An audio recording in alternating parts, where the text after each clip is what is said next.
नारायणायेत्युपरिष्टात् ओमित्येकाक्षरम् नम इति द्वे अक्षरे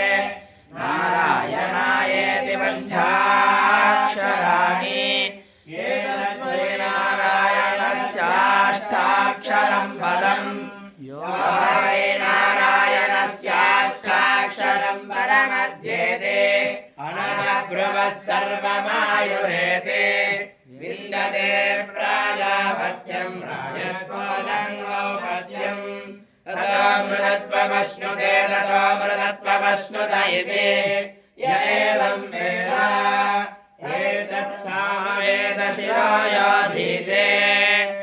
प्रत्यगानन्दम् ब्रह्मपुरुषम् प्रणवस्वरूपम्